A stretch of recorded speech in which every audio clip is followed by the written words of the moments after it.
Mutton மிளகு தொக்கு எப்படி செய்யலாம்ன்றத பார்க்கலாம். ஒரு குக்கரில் ஒரு 5 ஸ்பூன் எண்ணெய் ஊற்றிட்டு பட்டை, கிராம்பு, ஏலக்காய் எல்லாம் கொஞ்சம் கொஞ்சம் போட்டுக்கோங்க. 2 வெங்காயம் பொடியாக கட் பண்ணது, 2 பச்சை மிளகா, கொஞ்சமாக கருவேப்பிலை போட்டுட்டு நல்லா வதக்கிட்டு 2 ஸ்பூன் இஞ்சி பூண்டு பேஸ்ட் போட்டுட்டு நல்லா மிக்ஸ் பண்ணி விட்டுடுங்க. இதுக்கப்புறம் 2 தக்காளி பொடி பொடியாக கட் பண்ணி அதுவும் இதில் போட்டுட்டு 2த்தையும் நல்லா வதக்கி விட்டுருங்க. 2மே நல்லா வதங்கணும். நல்லா வதக்கி விட்டுடுங்க. வதக்கி விட்ட பிறகு ஒரு 1/2 கிலோ மட்டன் எடுத்து அது எல்லாத்தையும் நல்லா வாஷ் பண்ணிவிட்டு இந்த வெங்காயம் தக்காளியோடு சேர்த்து போட்டு நல்லா மிக்ஸ் பண்ணிவிடுங்க.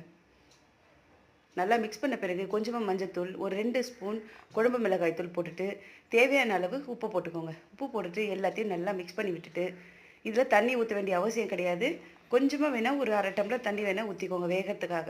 கொஞ்சமாக ஊற்றிட்டு ஒரு 5-6 விசில் நல்லா வேக வச்சு எடுத்துக்கலாம். எடுத்துட்டு இதில் 1 ஸ்பூன் பெப்பர் பவுடர் போட்டுக்கோங்க. உங்கள் காரத்துக்கு தகுந்த மாதிரி இன்னும் கூட போட்டுக்கோங்க. நல்லா மிக்ஸ் பண்ணிவிட்டு நல்லா ட்ரை ஆன பிறகு